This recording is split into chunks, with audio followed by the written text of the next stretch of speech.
This is Babblin Bout Film, Episode 1. Today's film, the 1992 hit independent film Reservoir Dogs, directed by Quentin Tarantino. Our guests are Lee Demmler and Ivory Scire. If you're a first-time listener, you can check out show notes, upcoming episodes, and links to all our social media at babblinboutfilm.com. Follow the show at Babblin Bout Film on Twitter and Facebook. You are listening to Babblin bout Film, a podcast for movie lovers.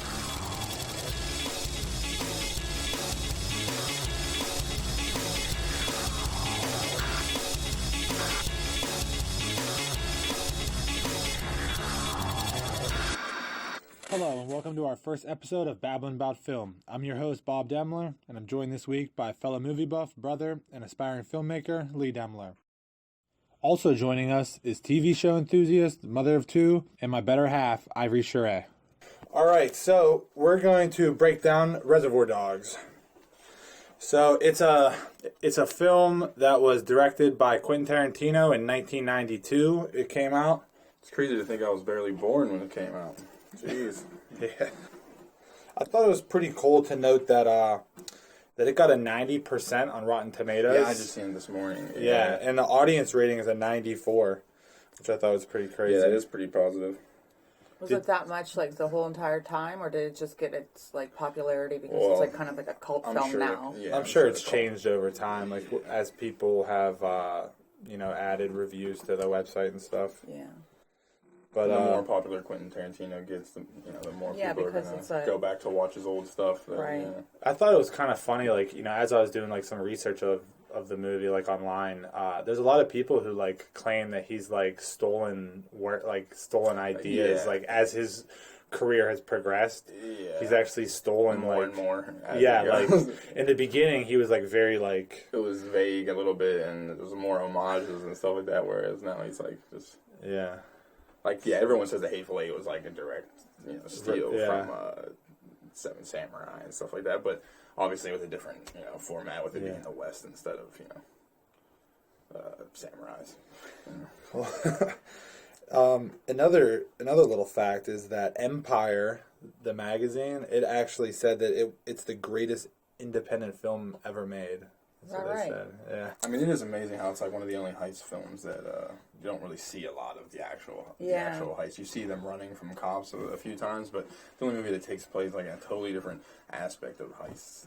Like where normally you're watching like Ocean's 11 or 13, where they're setting it up and everything. This is the one just like breaking down completely. Yeah. Like you never actually see the heist take place. Yeah, all you see is Steve Buscemi. I never even like put that together. That's like you pretty see bits and parts of the action of the after effect of their certain of everything that went wrong with the heist. Yeah. And so where normally Hollywood movies, they always like, it's always showing like the flashy side of heists. Stuff like that, whereas this is like, one kind of breaking down.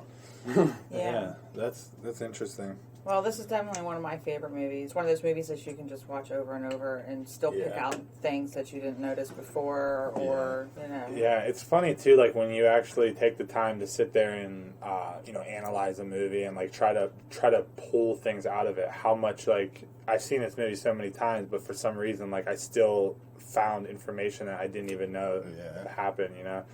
Like I was saying yesterday when we were watching it that. I've watched this movie so many times, and I had no idea that they were talking about Madonna songs in the beginning. It's just things that you don't pick up because you're just kind of like, you're letting like the film hit you rather than you engage with the film.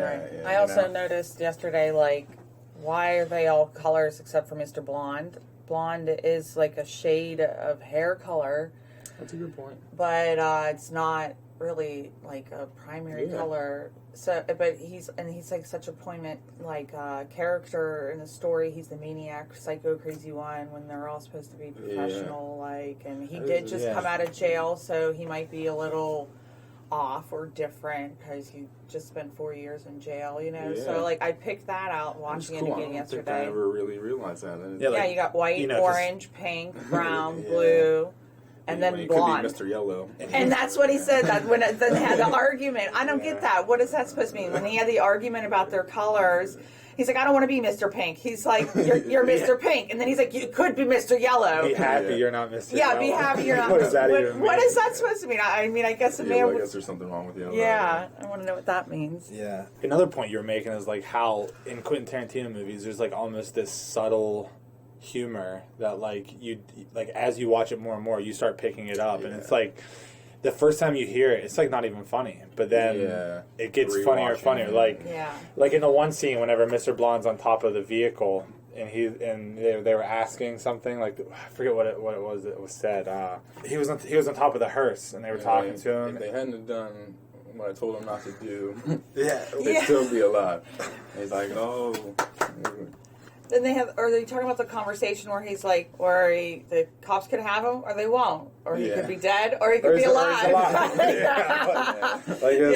I said how he's like same similar thing was like with Mr. Nice Guy or whatever. He said the same thing when he was on the phone talking to Dove or whoever Dove was. In the car. He's like, I don't know what's going on. They could be dead. They could be alive. They could be. The cops could have them. Or they could I don't know not. who's caught. I don't know who's not. Yeah. That's what he said. That's what he said. It's just like these little, pieces that like aren't even funny, but like the more you know the film, like how they just pop out at you. Yeah, it becomes funny. Yeah, like his line when he says, "You're gonna bark all day, little doggy. You're gonna bite." Yeah. That's awesome. So why don't we hop back and we give a little conversation towards the whole diner scene, in the very beginning.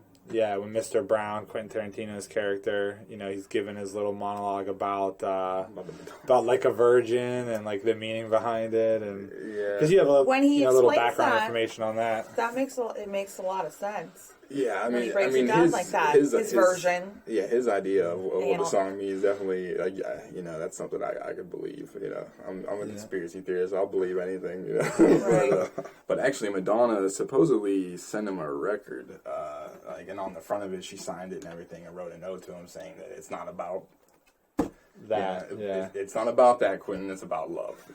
And, she sent him that sometime after the movie was released. Yeah, so that's pretty funny. Like one thing I was trying to grasp and get some information online about when Mr. White, Harvey Keitel's character, he says he's like, I got dicks in my one ear, and then I got Toby Wong, Toby. Yeah, where'd that come from? Yeah, where'd that come from? Because I was trying to look it up. I think it had something to do with a conversation off set.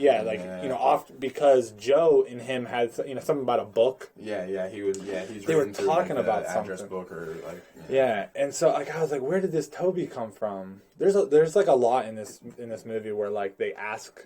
Where they say something and they don't really give you it all. It just has there's a lot of names that you don't like Mr. Dove, for instance, when he's in the car. Who is Dove? Or not Mr. But just Dove. Who's that? Then obviously, that's when we get the first glimpse with it. They're talking about super sounds of the '70s, K-Billies. That's a good point you brought up. Yeah, they keep bringing that up over and over. If anybody realize is the person's voice who does K-Billies, super sounds of the '70s, you notice his voice being so monotone or recognizable. Well, that's what the guy who plays it is the guy on the couch from Half Baked. Yeah, his name's Stephen Wright. Yeah. But whenever I was listening to it at first, I don't know why, but for some reason, Michael Shannon, the guy who plays. Because he, kind of a younger Michael Shannon, which at the time he would have been younger. But I kept thinking, man, that sounds like Michael Shannon. So, as we're watching, I'm like, I gotta look this up because it started bothering me. And I was kind of upset that it wasn't Michael Shannon. He does have a similar voice. I know. I just want to know, what's the point of bringing that up over and over throughout the whole time, through the whole movie? Yeah, I think it was kind of like a vehicle. A different kind of vehicle to introduce music in a way other than just having it as a backdrop. He's big into nostalgia and stuff like that. So. Yeah, it's a lot of people say a lot of his films are more style than substance, which I disagree with, but a lot of people think that, and I think that's just part of his style. It's both in there. To be honest, he has a lot of style, but his stuff has substance too. Yeah. But yeah, so that's kind of how I see it. It's just like some vehicle to introduce like music directly into the movie as part of the movie, rather than something that just is in the background. Yeah. And I think little stuff like that, like, kind of puts you into, like, the time period that the movie is from. Especially, like, now where we're in 2016 watching a movie from 1992. And they were talking about the 70s. Right. Yeah. Like, you know, it's cool to have, like, music like that kind of, like, brings you back to, like, the older time where that movie was, being made and stuff. I think that's what I like so much about Guardians of the Galaxy, too, is, like, the music that's in Guardians of the Galaxy. Yeah, I've only watched it once. I'm going to have to check it out. That's a great movie. I love that movie. I think music in any kind of movies that plays a big part because it sets the tone. You know what I mean? Like, it gets you. And if it wasn't being played at that time, it might not be as like a series of a moment definitely can impact exactly, the scene, like, absolutely, really well. Yeah, which is why they probably spend so much money on it. Like. They spend a lot of money on music for films. Yeah, it's well, just for this podcast, I was looking for like sound bites, sound clips, and like the cost for some of them is like outrageous. Yeah. I'm just like, oh man, The Creed, for 10 seconds. Yeah.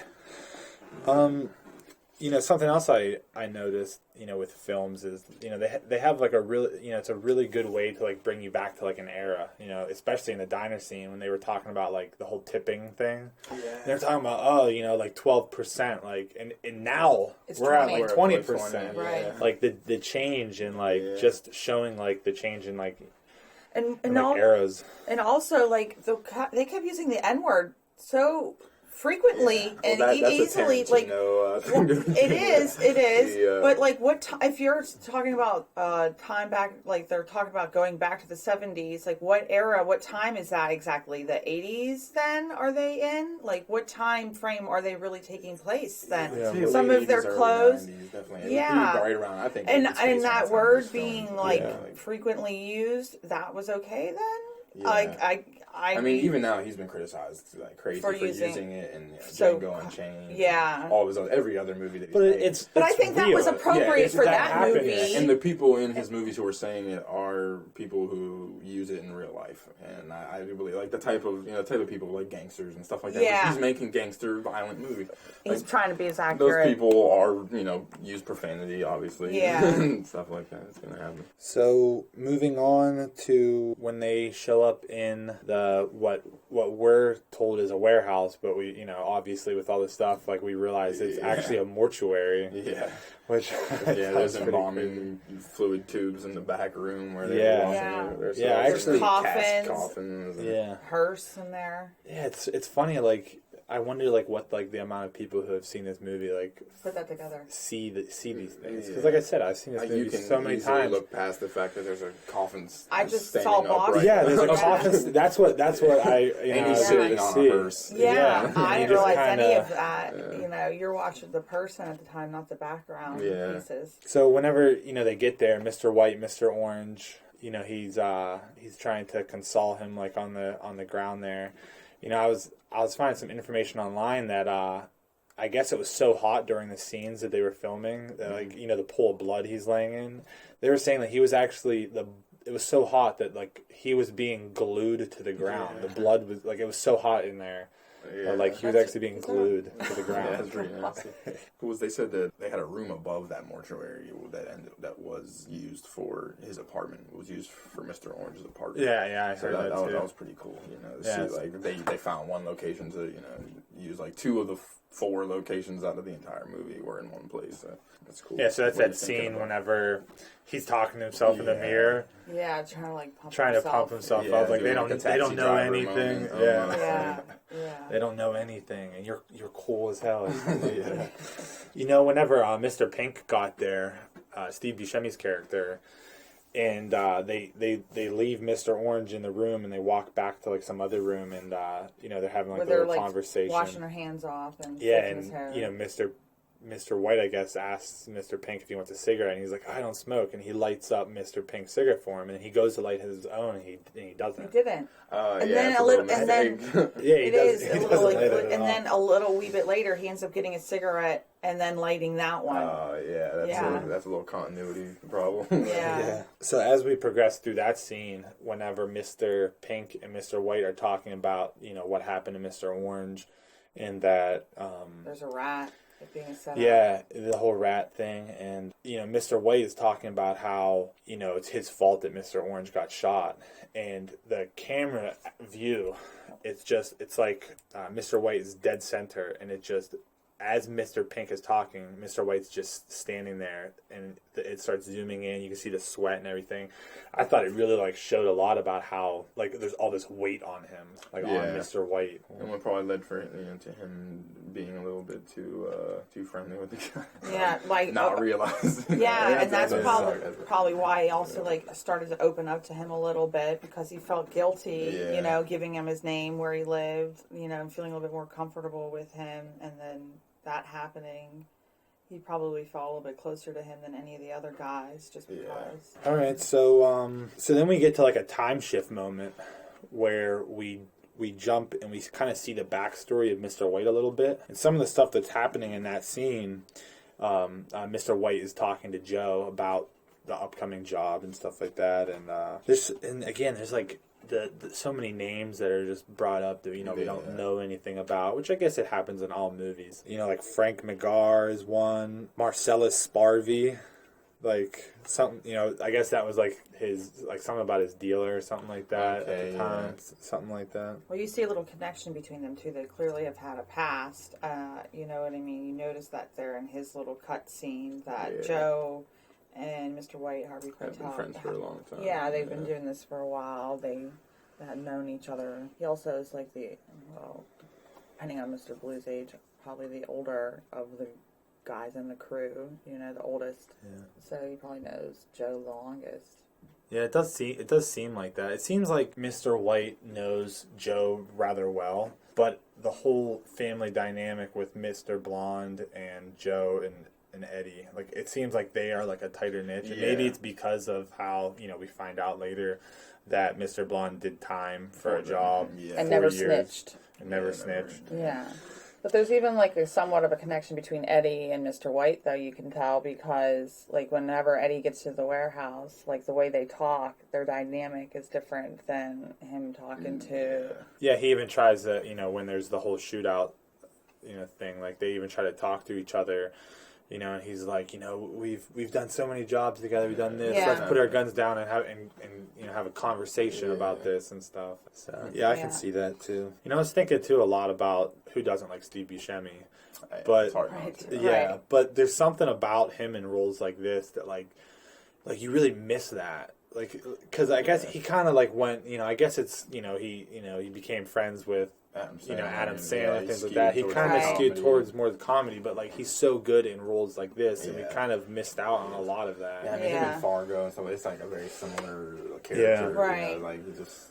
More of a serious character. You don't have to always be funny. So when Mr. Blonde, when he eventually shows up at the warehouse. And I thought... I love when he shows up. He's so casual. He has a drink in his hand. He's leaning up against a pool. I even mentioned while watching it, he probably went through some drive-through on his way there. He even mentioned something about the fries, and he's like, "I ate them in the car." He was just so nonchalant. Why are you guys arguing? What's going on here, guys? I love the way they bring him in. I thought it was cool too, because the whole fight that.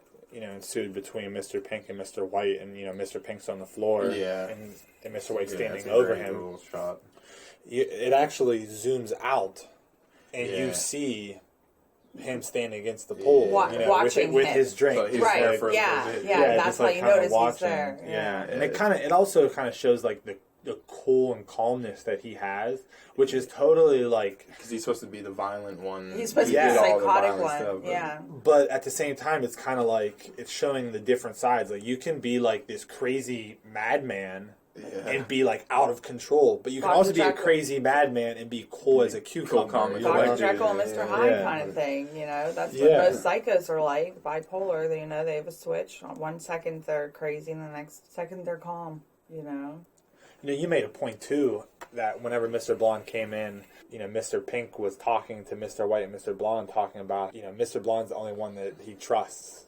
Yeah, because he's exactly. Yeah. How did I put it? Like, when they're arguing, he's like, and this is the guy that only guy that I trust because he's the only psycho in there that would go shoot up a place like that, and no cop would do that. So I know he's not the rat. Exactly. You know, like. So there's some more time shifts as it goes on, and you see Mr. Blonde's backstory, and we kind of covered that a little bit.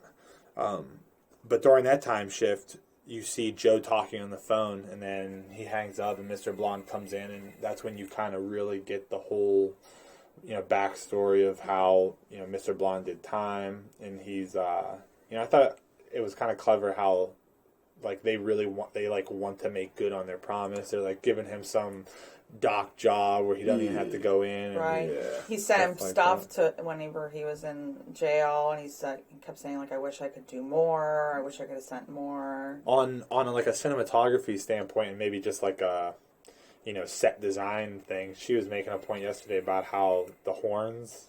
Oh my God, it was so aggravating. Like an OCD moment. That's all like it's hard to pay attention to what they were talking about at the point, because all I'm staring at is those tusks. The elephant tusks right were behind Joe. Joe. He's sitting on the desk. And the one on the left is teeny bit higher than the one on the right, and that's all I could stare at and pay attention to for a while. That later. Yeah, I don't think I noticed. Oh, that's all you'll see whenever you watch it the next time now. Yeah, so that's when you find out his name is actually Vic Vegas. Yeah. Right. Yeah. We would be the brother of Vincent Vega from Pulp Fiction. Or Vega, yeah. Vega, yeah. Oh. It's just like kind of a subtle reference. Yeah. It's never he's never like said, "All right, yeah, these movies are in the same thing." But you know, you can pick up on he that. used Vega in this movie, and then probably just decided to use Vega again whenever he cast Travolta. You know. Oh yeah.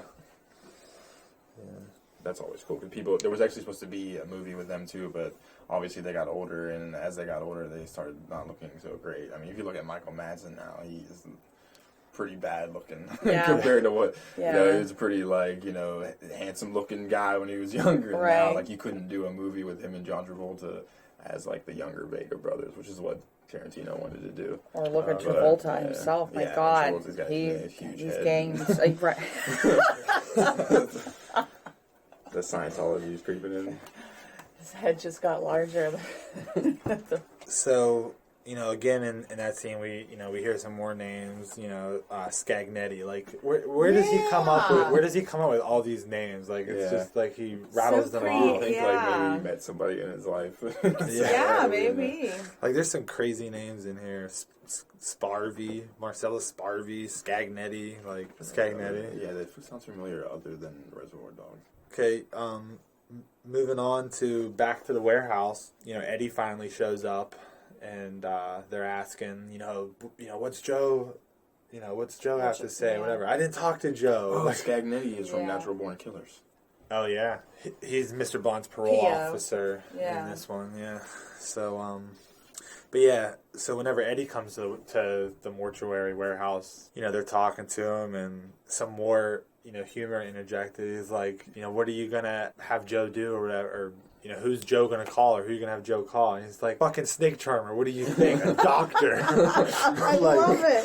Fucking snake charmer. Like, that's another one. Everyone always, talks about how, with people with drugs and things like that, we lose out on great, like Chris Penn. What he, Sean Penn's obviously always been like the poster boy for that family, but like you wouldn't know, and like how things would have turned out because he died too soon. Because there's just some of the lines he has in this movie are just like that one when he's like a fucking snake charmer. Like his acting is so good, you know. But I could not get over every time I saw the back of him. His pants were so goddamn tight. You could see the lines. I made him pause it there. I'm like, look how tight Chris Penn's pants are. I can't believe it. Poor guy probably couldn't sit. So that's basically when Eddie decides that they're going to go move all the cars outside because Joe's going to have a conniption fit if he gets there. Right. And the cars are all So parked many outside. cars So they out park there. the cars, and then I'm guessing they go get the stash because they take Mr. Pink, Mr. White, and Eddie go to move the cars and get the stash. And at this point, this is when we get to what I call the Alone at Last scene. One of my favorite scenes. Yeah, which is when Mr. Blonde confronts the police officer that They don't even have the police officer yet because he has to get Mr. White. The police officer wasn't there. We didn't cover this in the podcast yet, but yeah. So Mr. White had went out, or I'm sorry, Mr. Blonde had walked out to go get the cop and bring him in. Yeah.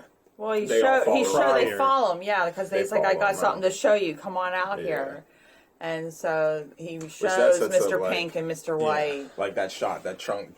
I mean, it's huge now. The trunk POV shot. That's just like since Tarantino did it, it's become like a huge thing where like everybody does like a trunk POV where you open the trunk, even if it's in like the most loudest scene. Like you see it in a lot of movies nowadays. You see it in some TV shows, even like Always Sunny in Philadelphia did it recently, where they kidnap some guy who wrote a bad review about the bar, and then they do the trunk POV shot. And it's just cool to like see something like that Tarantino did. Like I'm sure somebody else did it before, maybe but it's just he seemed like he's the one that really like got that thing popular. And I figured I'd bring it up since we're talking about that, but. Yeah, so they had all went to go get the cop out of the car, came back to the warehouse, and that's before Eddie showed up. And that is.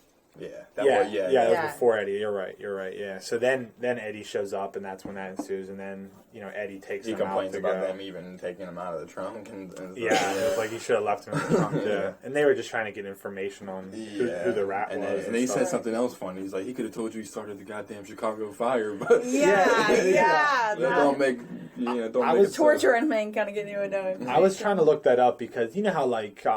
There's terminology for like psychology things, like if you get kidnapped, Stockholm syndrome, or something, when you become friendly. And I was trying to look. There's got to be like a term for like when you're being tortured and you just say what the other person, like what you think the other person wants to hear. I was trying to look that up just for the hell of it, but I couldn't find anything about what that was called. Anything to get them to stop. Absolutely. It's interesting. Yeah. So. Alone at Last. Yeah, so Alone at Last, they go, and I didn't even get like the whole gist of it, but one of the first things he says to the cop is, "I'm parked in the red zone," and I didn't even get it at first. I didn't understand it, but it was a joke, like because he's a cop. He's I started cracking up laughing. He had to pause it and say, "What are you talking about?" I'm parked in the red zone. I didn't get it, but over my head, But, subtle humor there again. So he had said that, he wasn't going to torture him to get any information out of him. He was just doing it because he finds it amusing to torture a cop. Which is that psychotic. He's like, I'm going to torture you, not to get information.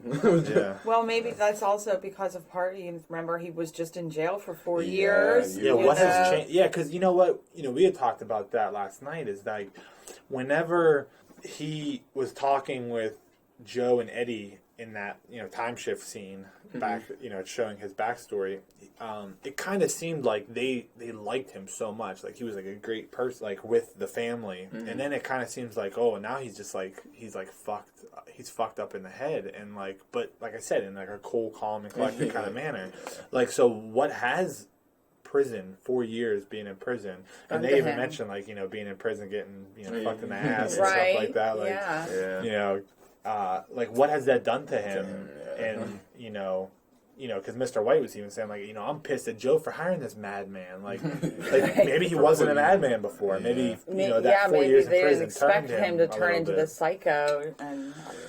And so Stuck in the Middle with You. Steelers Wheel. It's a random song to play in a scene like that, but it works so well. I think it's so perfect. Like, it's random, but it works. Yeah. It works well. Yeah, I think that, like...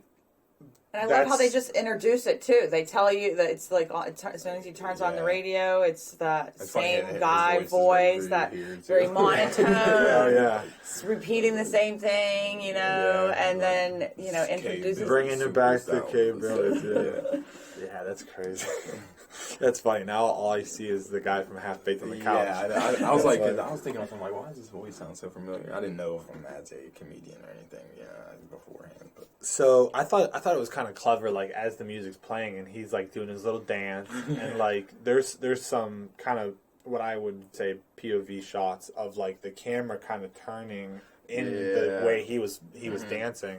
And just like you can really see like the fright in the cop's eyes, and I read he screamed out like, I have a young kid at home or something, and Madsen like freaked out because he had just had a son, so like, they had to stop the scene because the cop like screamed out.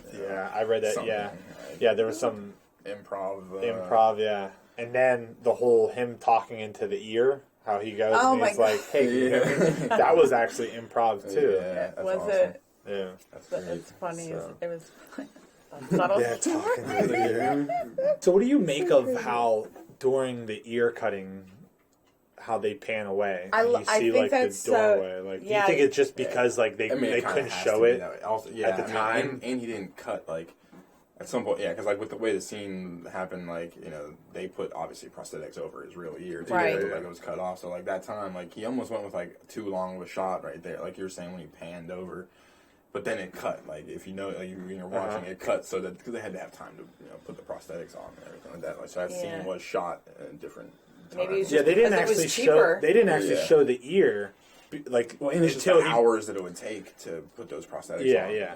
But like normally, like in most movies today, like whenever there's like an appendage, appendage. Sorry, that is cut off. You see it right away. You don't actually see that ear for like quite a some couple time. minutes later. Yeah. After other things have occurred. Because I think he you see the ear, you don't see the person, is what you're saying. Yeah, you see the ear in his hand. And then he walks out to the car to get the gasoline. Right. And at that point, he walks back in. Then you see the cop. He pouring starts it on the him. gasoline, and then you see the ear. And it's like, does it burn? Yeah. But, I thought that was very, clever. It was a clever way to kind of get the idea across. And it adds like a little bit of like drama to it. To not see. Yeah. I feel like it does too a little bit. I'm it sure adds, like seeing less sometimes is more. So I'm sure it's much cheaper of a shot too. Yeah, because I mean, but especially back in the early '90s, it would have been hard to really like create that like and chopping someone's ear off and it looked good. Yeah. So I had heard that originally Quentin Tarantino had $30,000 set aside to film this movie, and he was going to do it with his friends. Yeah. And then Harvey Keitel got a hold of the script somehow, and I actually found out how he got a hold of the script because I was wondering about it for a long time. And supposedly Lawrence Bender, the producer, his wife, like it was like through like 4 different people, like her acting coach or something like that. 'Cause I guess his wife was like doing some acting, and she knew Harvey Keitel and gave the script to Harvey Keitel. Harvey Keitel liked it, and then it went on and on. And he sent it to people, and then he invested money and was like, "I'm gonna be Mr. White." Which I just because I had heard that too. It was like that Harvey Keitel played like a huge role in getting this movie actually made into the thing that it is.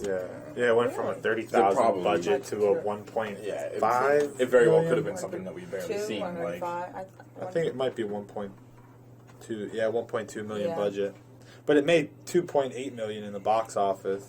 And then that's immediately after. How much do you think now? I mean, isn't the box office immediately after? Not like the box office is like once, from the time that until it leaves the initial theater. I mean, now like like we were saying in the beginning here, like this is now like part of a pulp culture kind of thing now. So imagine how much this movie has made since then because.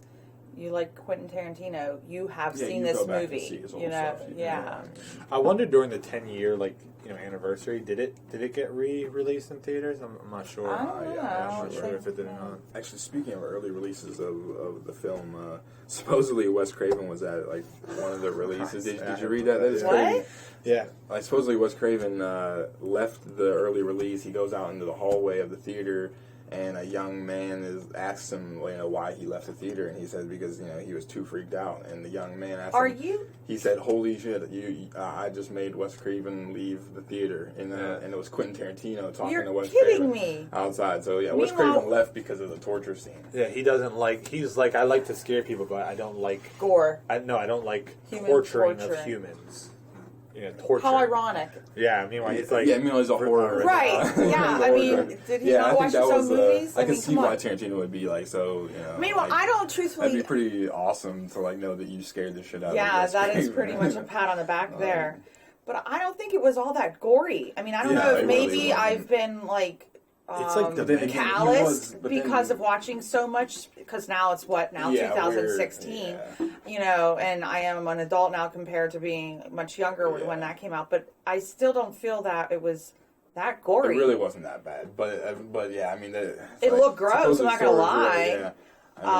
But The Walking Dead now is pretty freaking horrific, and that's on TV. Many movies that showed violence in such a way. I mean, it's hard to say. It was cheaper looking too, probably, so it didn't look as gross. I think it's weird how, as our society gets older, in some ways we progress, with back in the day, violence, everybody was like, oh, we can't show violence. There was all this violence thing, and then as we get older, it's obviously television now. There's so much more violence on television. It's more acceptable. But at the same time, though, we've kind of regressed also in some ways. How there's all these the trans bathrooms, all the things like that. It's and people's safe spaces and all this kind of stuff.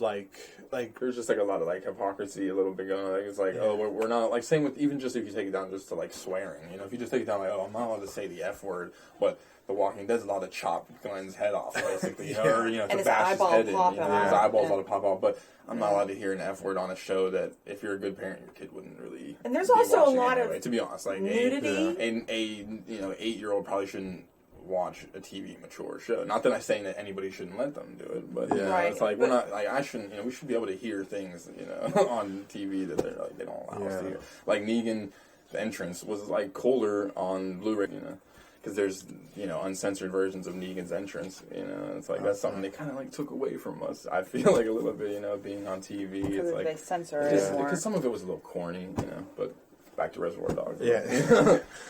But, today, you could never have, a Blazing Saddles or something. Oh, yeah, you're right, yeah. You know what I mean? Yeah, that's a good point. People wouldn't accept it. No, So it's kind of weird how, we have these two roles where, we can be progressive and although regressive.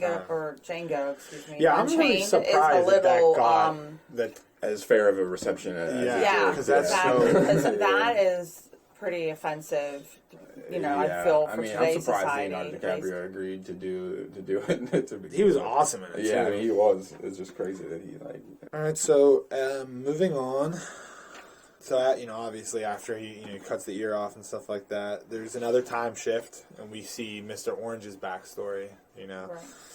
And he's obviously, I think it's the only black guy in the film. His his boss, the detective, whoever he works with. Yeah, I think he was, what was he, Holdaway, I think is what his name was. Yeah. And, they're talking about the Milwaukee Brewers are sitting there in a diner again. It kind of also the same diner from Pulp Fiction. That's what I said when we were there. Yeah. I was just that's actually not even a real diner. It's literally just a fake diner. It's a movie set diner. That they used in American History X as well. Oh, really? Yeah, at the end of the movie, whenever before Danny dies. Yeah. So and that was when we were brought into how you got to have an amusing anecdote to tell, when you're undercover, which we haven't even said that yet. That Mr. Orange is story. So he gives him the story of how to kind of win over his fellow. Right. criminal friends. Yeah, trying to tell him how to, like, here's how you tell a joke. You know? Right. You got to give him a good story to like you, basically. And he kind of gives like the parallel that, like, being an undercover detective or undercover officer is a lot like being an actor. Yeah, because you have to know everything. And I thought it was like really cool how like he's like, you got to know, and he goes on that whole rant about like what you got to know. You got to know like if someone left like a shit stain on the toilet, like you got to know if they every got blow aspect. dryers instead of paper towels. Yeah. And what was so funny about the scene, like when he's actually telling like Joe and Mr. White and everybody like the story, they ask him questions like on the fly that he has to come up. He answers. And he answers them like none. Oh, it's probably whatever. Yeah. And so that was kind of cool. So that's like the commode story is what it was. Yeah. It starts off with the talking about like how there was a marijuana drought of 1986, and he's doing like the whole drug deal. I thought it was kind of cool when he's telling the story. How it kind of goes through stages where he's telling the story to his boss detective, and then where he's trying to he's getting a hang of the story, and then it progresses to seeing him actually like living in the situation. And then they do a really weird thing. I don't know what it's called, but I kind of would think it's like sort of like breaking the fourth wall, but not that type of thing. When he's talking to the camera a little bit. Yeah, like he's sitting there. You want to go. He's also talking to the group, the story, while they're asking questions. They cut to that part, and then by himself. Well, he's in the bathroom, and like the patrol officers, the cops are there, and the camera kind of like goes around him as he's telling the story like in front of the cops. He's freaking out while he's standing right in front of the cops. Like he's telling the story, like talking about how he's freaking out, how he's like I thought that was he's like, all of them are looking at me, and I'm So that was kind of cool, and then obviously it breaks back to, him telling them in, I guess it was like a bar scene. Bar scene.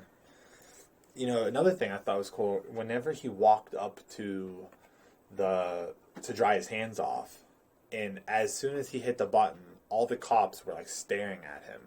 Yeah. And I thought that really gave a feeling of like all these eyes are on me, like the nerves that he must be feeling because he's got this bag of marijuana or whatever, a bathroom full of state troopers. Yeah, and a bathroom full of state troopers. And a dog. Like hitting the button, like that wouldn't really happen, but it's just to give you the feeling that like he's got all these nerves just like eating away at him, So then, we're back to the diner again, and he's talking to his boss, and he brings up a Fantastic Four reference.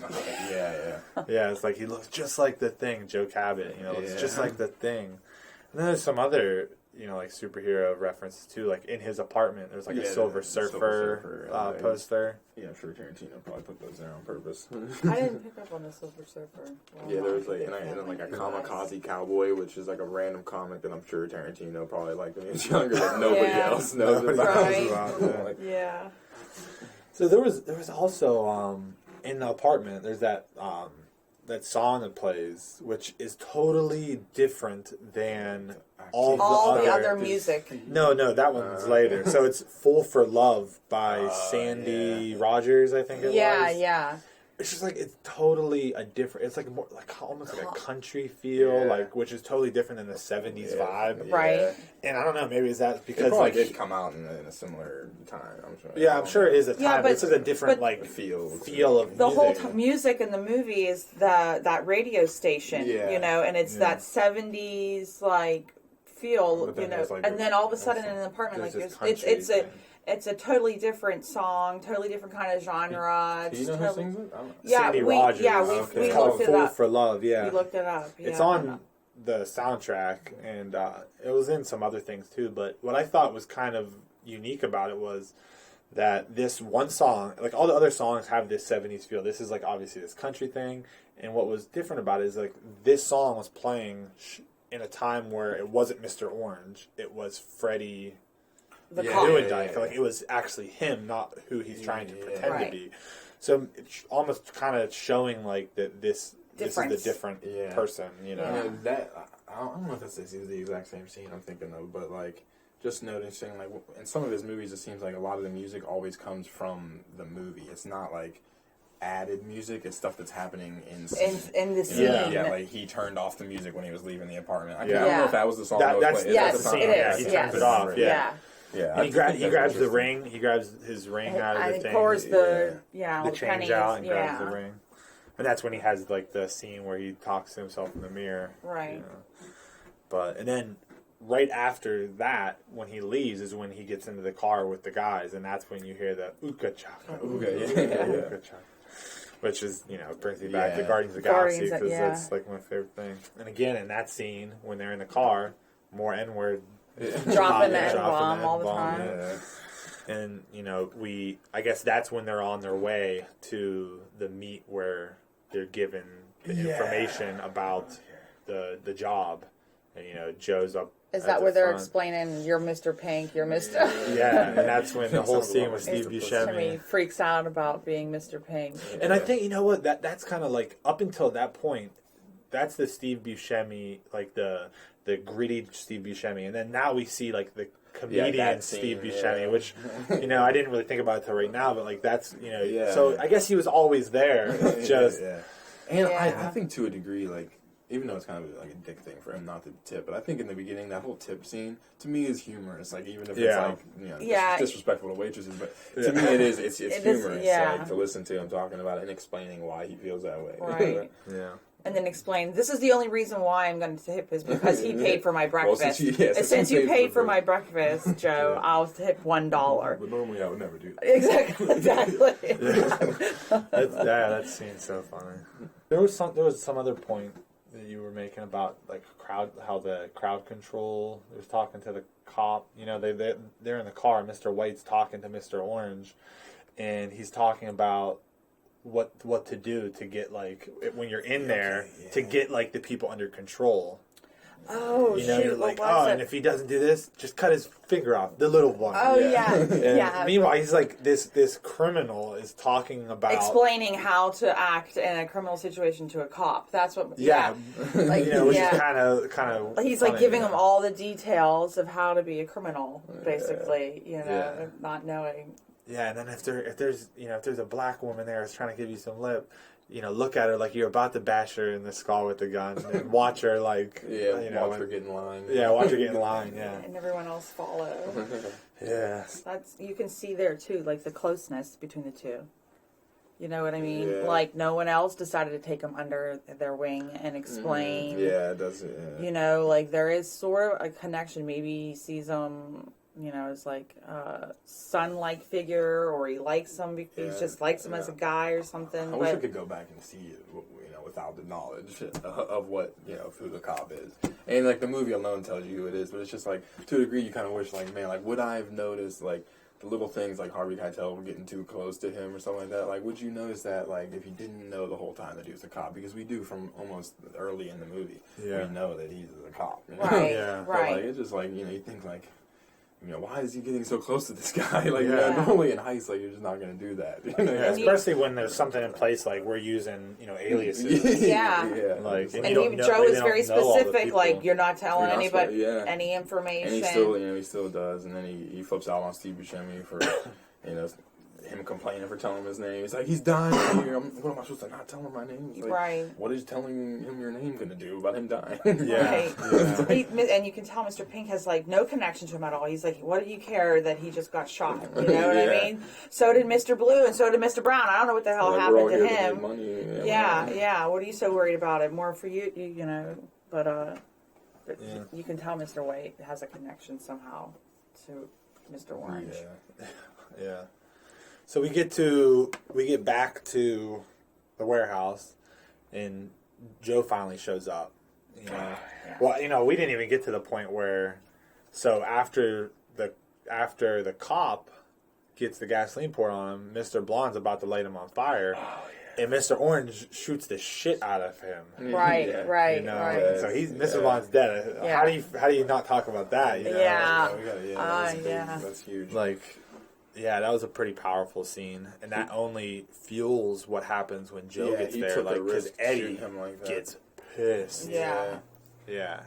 And, like, how he goes on, and he's just like, so you're telling me, like, so what really happened? You know, you're telling me this man who did 4 years for my father would just whip us off? Like, that's a pretty... His acting in that scene is pretty powerful, too. Yeah, definitely. Yeah. So, you know, we get to the point where, you know, Joe comes in. You know, obviously Joe and...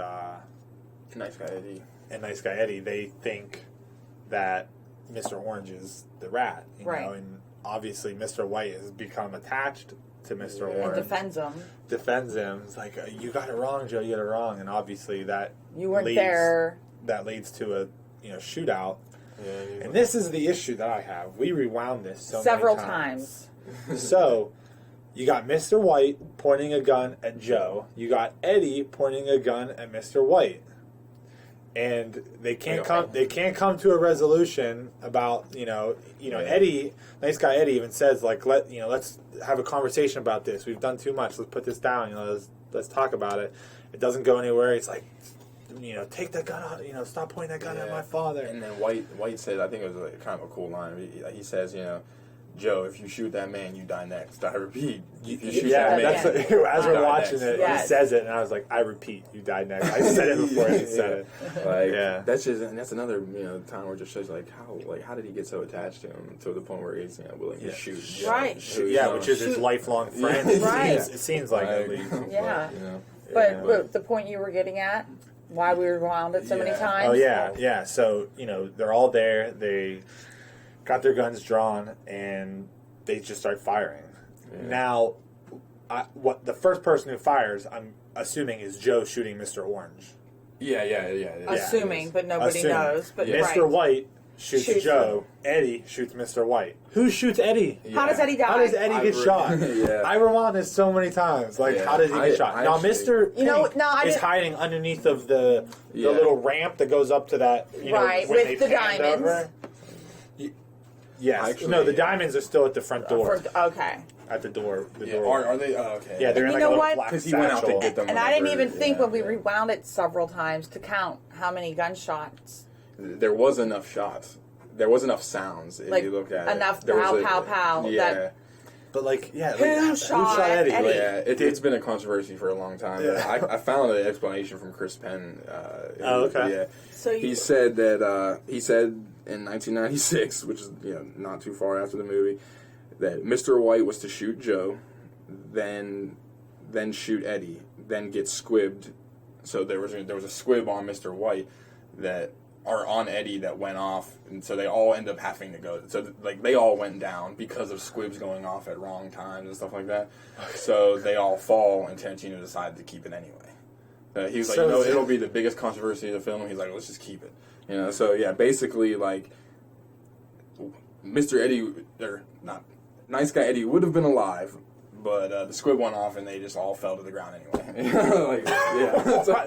That's crazy. Yeah, so it was an accident. It was an accident that Tarantino just decided he was just going to roll with it. Yeah, because everybody he has the right to. It's his movie. Yeah. So I wonder how it was supposed to end if he was supposed to live then. How would that would have Eddie and Mr. Pink get away with the diamond? Or would there be a shootout between the two of them? Well, Mr. White was on the ground for quite a while, like in pain. Yeah. He crawled up to Mr. Orange. It's definitely pretty crazy because that was one of the biggest things. Everyone was like, how did Nice Guy Eddie get shot? Yeah. Huh. So that solves that. So after that, he crawls up to Mr. Orange and he kind of cradles him in his lap. And that's when Mr. Orange tells the truth. Confesses, I'm a cop. I'm sorry, Larry. I'm sorry. Yeah. At first, I wondered, why would you, at this point, you're going to die? Why would you give yourself up after this bond was created almost? And then you explained to me, probably to give him time to run. That's what I was thinking. But, how could you have, at that point, though, that's kind of being selfish, I feel, because he couldn't run. He apparently couldn't crawl up to you. Where was he going to go and at what point? So that's kind of selfish, I feel, of Mr. Orange to, take that moment away from him. Let him die thinking you were, Well, he even said, though, that, looks like we're going to do some time. That's, the first line. So, I don't think he had death on his mind, but he definitely, was... Yeah. Yeah, it does suck. I mean, I couldn't imagine what that feeling would be like after having killed your, after getting your into friend. this, killing your, like you said, lifelong friend. Plus, like he was definitely having like a struggle because he put the gun to Mr. Orange's head, and he was struggling with it. You could see, but like, man, if I just got shot in the belly, like I would have been pissed. I would have been like so mad at the person, like I'd been, but. And then at the end, who shot for, like, how did it, it just goes black. Well, yeah, so, like, the cops, you can hear the cops come in, drop it, don't do it, drop it, whatever. And at that point, Mr. Pink's already gone, though. It goes black, and then, Mr. Pink had already got out. Yeah, which some people, speculate whether or not he's alive or dead and think that there's no way he could have left that building because you can hear sirens from the minute that he walks out. You don't know if faintly hear yes, you can hear him coming. But they could have been too far away. There was cops right around when he was making his getaway. When he was making the getaway from the diamond store, like he's running, like he's not injured, so like I don't know. I think he probably could have hid. I mean, he definitely could have got away. Ran and hid in a dumpster, and no one knew he was there. Yeah. Wait till all the cops left. So Mr. Pink's out there with the diamond. That's how I think and it ended. Everyone else is dead. That's how I think it. Yeah, that's my interpretation. Well, we never really we heard that Mr. Blue died, but we never actually saw it. Like we saw Mr. Brown die, and we saw everyone else die, but Mr. Blue we didn't see die. Right. So. And they all said they just think he did. He could be dead. He could be alive. He could be caught, or he could be not. It's like I was trying to find an explanation for the title, and Tarantino's never really explained it. Like he said, one of the movies he liked when he was younger was like Straw Dogs, and there was a French film I know by one of the French directors that he likes a lot. I can't remember his name. I don't know how to pronounce it. John Locadard or something like that. I don't know how to pronounce it, but. He back when he was like a video clerk or something. Yeah, and I was because I've always wondered what is a Reservoir Dog? Well, some people were saying that it is just a large rat is what a Reservoir Dog means. That makes a lot of sense. A large rat's about a rat in a heist, and it all goes to shit because of it. And well, not because of it, but because of Mr. Blonde going ape shit. But. So, what do you think? What do you think the gunfires when it cut to black? Like, what do you think? Like what do you think occurred? There's part of me that believed that he didn't shoot him. Yeah, I don't think so. Either. Yeah, there was part of me that didn't think it's just like, I feel like if he was going to, it wouldn't have been as hard. Like, I feel like he was struggling with it so much. So I think the gunshot was really... The cops. But at the same time, like... At the same time, you don't know. Like, it could be multiple cops shooting Harvey, but there were more than one gunshot. There cut was. The black. Yeah. So it could have been Harvey or Mr. White shooting Mr. Orange, and then the cops shooting him. But I'm venturing to say I think it was the cops took out. Mr. White. I think I'd probably go. But this also at the same time, cops aren't supposed to shoot unless he shoots, even though he had a gun. Well, yeah, and it's pointed at a cop, though. It is pointed at a cop. You'd think that they would try to save him, but at the same time...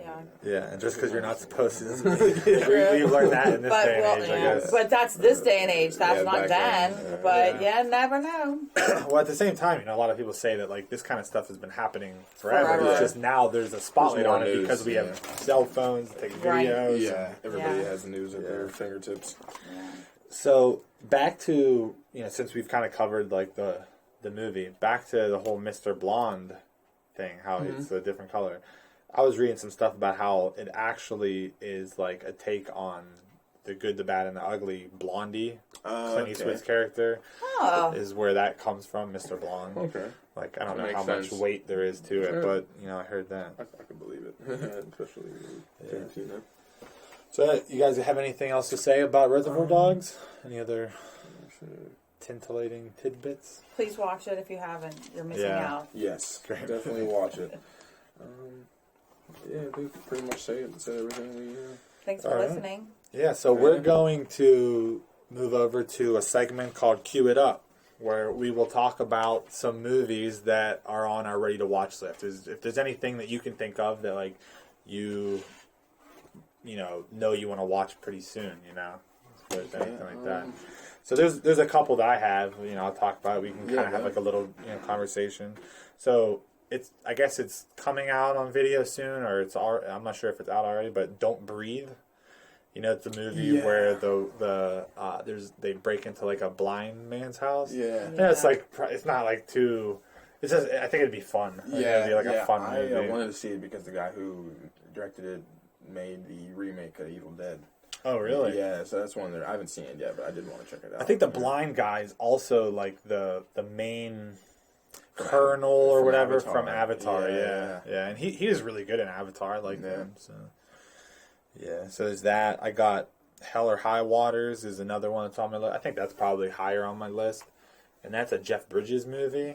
I've seen a movie poster for it, but I haven't seen it. So Jeff Bridges, Chris Pine, and Ben Foster. Which Ben Foster, he's been in some good movies. But I guess it's like they need to save their farm and they like resort to like some violence or something. But it looks like it's going to be a pretty good movie. Yeah, so that's on my list. Yeah. Some other ones on my list. I really like to see Westworld. The original movie. Oh, yeah. Because we're like really into the TV show. You haven't seen the TV show at all yet, man? It's an awesome TV show. I didn't realize it was a movie either. Mm-hmm. Yeah, from 1973. Yeah. Yeah, but like, is it like a Twilight Zone type thing? No. So you don't really know about the TV show? No, I don't know. It's probably my favorite TV show right now. And it's such a creative, different, unique idea. Anthony Hopkins is in it. I've seen a picture of Ed him. Harris. It's the guy who plays, the guy who plays Cyclops from the X-Men. That guy. James Marsden. Yeah, he's in it. He's a pretty good actor. And it's basically like, it's a TV show that... Rachel Evan Woods is the... Evan. Evan, Rachel Woods. And she's really good in it. But the show, it's kind of like there's this theme park that has all these people in it. That it's like a Wild West, but like the people in it are AI, and like hosts. They're called hosts, and rich people come there to pay to live in it, to like play it out. It's like their vacation, and they like you can kill these things. Like you can so like you can sleep with them. Yeah, it's pretty bizarre. But there's a lot of like behind the scenes stuff with the corporation that makes Westworld that is like very sinister in nature. It's an awesome show though. And Anthony Hopkins is amazing in it. Yeah, I need to see the movie that it got started, how it became what it is now. If it's close to it exactly. Well, I've heard some bad things about it, but I just want to for the sake of it. Yeah. Give it exactly. All right, so another segment now rolling some films that are in theaters or that are coming to theaters that you might be excited about. You have any of those? Nocturnal Animals. Have you heard of that? I haven't seen the trailer yet. I wanted to. I keep seeing it pop up on Facebook. Amy Adams and Jake Gyllenhaal. Yeah. It looks pretty. What's the one that you and Madison just saw? I want to see that. Oh, the alien one. Yeah. Arrival. Yeah, that movie. I want to see that. I don't even know why I couldn't think of it, but it's up there and like probably one of my favorite movies of all time. Like it was just so well done, very well done. All right, well, I got some other ones like I kind of want to see Fantastic Beasts just because I've seen all the other Harry Potters, so I just give it a shot. And then some that are coming. Have you seen the trailer for Allied? It's Brad Pitt's new movie. Oh, really? No. Yeah, it looks pretty intense too. It's an old time war movie. Oh, I would like that. And it takes place like sort of like the time, the era, World War II era. Okay. And Brad Pitt meets like a woman like in the war, and they get married, have kids, and then as like the war progresses, he works for, the Nazis? The army, the military, something like that. I believe it's the U.S.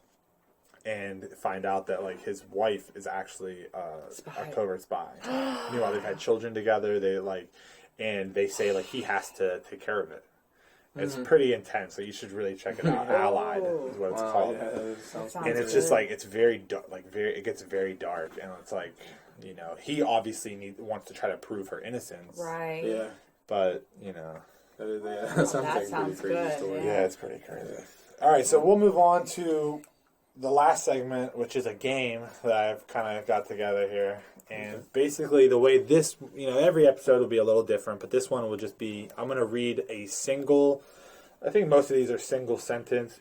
One or two of them might be more than one sentence, but they're quotes from movies. Okay. And you're gonna kick my ass. Both of you, I'm so bad. I know what it is, but I can never get it out of my mouth. Yeah. You know? So basically, it's not like a time thing. You say what you think it is. You say what you think it is, and and if you don't know, just say I don't know, and then once you guys both have said, I'll tell you what it is. So I'll start off with a really easy one. Yeah. Just so you guys get the grasp of it. Okay. So the quote is, "Hate is baggage." Oh man, that's. Can you give us hints? Are you allowed to give us hints if we're both baffled? I'll give you guys a hint. Lee mentioned the movie earlier in this podcast. Hate is oh god. Hate is baggage. Lee, you should. You mentioned the movie earlier in the podcast. Yeah. Man, I thought this was pretty easy. You are. Once I tell you the movie, once I tell you the movie, you guys will. It's like the word hate just makes me think of Django Unchained, but there's no way. Maybe it is that. Think of the meaning, whatever. You tell me what you think it is, and then once you guys give me your answers. What were you going to say? Think of the meaning? Think of the meaning behind what. If somebody is trying to say hate is baggage, what do you think they're trying to? Not to hold on to it. Yeah. Yeah. So think about movies that have that meaning. All right, I give up. All right, so you're done.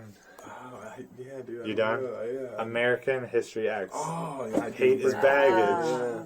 That's a good one. I haven't seen that. I good. like that movie so much, but I'm sad to say I haven't seen it in a long time. All right, and this one. I probably should. I can't believe it. I know you've probably seen this movie, but it's one of Ivory's favorites. So, so oh my god, if I don't get this, I'm gonna be embarrassed. Some of these are hard because they're kind of like they're not necessarily like not the famous part. You didn't pick like the most. It would just be giving it away if I gave you the ones that you would know. That's the ones I need. Yeah. So, this is the quote: "My punishment continues to elude me, and I gain no deepening knowledge of myself." So I'll say it again. My punishment continues to elude me, and I gain no deepening knowledge of myself. I like this movie. You'd love this movie. Oh my god, I'm embarrassed. Man. What era was like how old is this movie? I mean, it's probably older. It's in the late 90s. Read it again. My punishment continues to elude me, and I gain no deepening knowledge of myself. That is deep. I'm gonna kick myself in the ass now. All right, you want me to just say it? American Psycho. He says that to himself. It's one of his I haven't seen that enough. I freaking love that movie. I haven't seen it enough. Okay. I really need to watch it because I know you. Now I'm gonna watch it again. A lot, and all right. Yeah, I'm watching it again. You guys should get this. Really. Okay. I'm already gonna say who I think it is before you say it. But no, just go ahead. Just go ahead. All right. So the quote is, "Fine, get your stupid fucking rope." Step Brothers? No. No. I know what it is, but I can't get it out. God damn it. Daryl. Well, it's not Daryl. No, but it's from that movie. You know what I'm talking about? Daryl. Norman Reedus. Yes, thank you. Norman Reedus. Thank you. Yeah. See, this is how I know exactly what it is. Yeah. So that was a good one. Yeah, that was a good one. I know. Now this one here, it's like I know you've probably seen it before, but it's probably not one of your most favorite movies. Okay. But Ivy really likes it. So. Pressure's on. Pressure's on. May I have 55 words with you? I'm not doing that. So funny. It sounds like it's from a comedy. It is from a comedy. May I have 55 words with you? God, what is that? I know that quote, but I can't think of what it is. I'll give you some people that are in the movie. Okay. But not the person who says it. Okay. All right. So Adam Sandler is in the movie. Okay. And Sinbad is in the movie. I'm trying to think of a movie Sinbad is in. Adam Sandler is also in. I like this movie. Yeah, you like this movie a lot. Your dad likes this movie. Is it in the last 10 years? Is it in the last 10 years? No, probably not. I'm about to say it's Sinbad. It's probably the early 90s. Can you give me another quote from the movie or a character's name? Come on, I want to get this. I have 55 words with you. All right, who's what's his name? The guy who's in movies with Chris Farley all the time. What's his David Spade. David Spade, yeah. It just wasn't popping. David Spade's in it also. Tommy Boy. No, this isn't Tommy Boy. Oh. Can I have 55? Yeah, All right. Yeah, I don't think you're gonna get it. All right, but it's Coneheads. Oh my God! I love that movie. I know. Yeah. May I have 55 words with you? Yes. Now it seems I know exactly what it's from now. So the next time we all get together to do this, you guys could have a better understanding of the. It might be a different game next time, but this maybe is I'll what bring I'm some quotes so I can do it to you. Okay. Yeah, he's way better at this than I am. Well, I mean, I'm probably. It's just random. call. And you gotta. I mean, it's better to create ones that you're not gonna immediately think of. Yeah. Like if you said something It'd from be over Step so Brothers. fast. That's I know. I told him yesterday you have to put one in there for Step Brothers. Lee and I will totally get in it. 2 seconds. Yeah. It's just not fair. All right, so here's one. It's a little longer, okay? So here's the quote. It was screaming, some kind of screaming, like a child's voice. I went downstairs, outside. I crept into the barn. I was so scared to look inside, but I had to. Seems like that's from a book, not a movie. Well, it could be from both. We're bad. We are terrible. Well, at I this. picked some like You need to pick more famous quotes. Well, then I'm just like, whenever I pick famous quotes, like people We'll say still have a hard. instantly. We'll still have a hard time. Yeah. Well, I'd still Well, have a hard time. this is a podcast about movies, so people So who we gotta like learn the movies, harder stuff. yeah. We gotta learn the harder stuff. I guarantee you, there's people out there that would be able to get this though, like viewers and stuff. I have no idea. I mean, you it don't seems know like either. something dark and. Oh, I'm gonna know the movie that you're gonna Yeah. say it from, bro. It's Silence of the Lambs. She's talking about silencing Yes. the lambs. Yeah, I've read all those books. I should have known Yeah, that. I've seen all the movies. Of I haven't course, really but- seen Silence of the Lambs since we were. All right, hopefully you guys. So nobody. Wait, you got Have we got anything? you I got got the one. stupid fucking rope. Yeah. Yeah. Well, Fine. we kind of both did Did you? at the same Joint. time. Yeah, it was a Joint joint effort, effort yeah. there. All right, so the last one I have is this, which hopefully you guys can get. How can I explain this to you differently? The battery's dead. It ceased to live. It's deceased now. The car needs a battery to start. It's so easy. It's so easy. Is it Star Wars? A battery in a car? Okay, I don't know. Ivory, you gotta know. I mean, come on. Oh, Pineapple Express. There's no way you don't know that. Yeah, that's a prime example of a movie where like Yes. you say that quote and it's just gonna be it. It's just like talk radio. As We're doing talk radio. Yeah. Oh god. Yeah. So That's one of that was those a good movies one. I'll always watch just because, like, there's nothing else to put on. Let's just put this on. I was thinking about doing a quote of that from that movie with Bill Hader in the beginning, but I thought like instantly you guys would get that. Like anything that he said in the beginning of that movie Was gonna Yeah. you'll know. Yeah. He's hilarious in that scene. Yeah. So, all right, guys. Well, I want to thank Lee and Ivory for joining me on our first episode of Babblin bout Film. Hopefully, we'll get a lot more of these in. I know it's probably a rocky start, but it seemed like it, evened out as it went along. So as we get more episodes, hopefully, We'll get better at it. we'll get better at it. And all right, so you can check out show notes. You can see guest social media info, upcoming episodes, and links to all our social media at babblinboutfilm.com. Follow us at Babblin bout Film on Twitter and Facebook. And that's a wrap. Thanks. Thanks. Thank you. You've just listened to Babblin bout Film, a podcast for movie lovers. Episode 1, Reservoir Dogs, featuring guests Lee Demmler and Ivory Charay.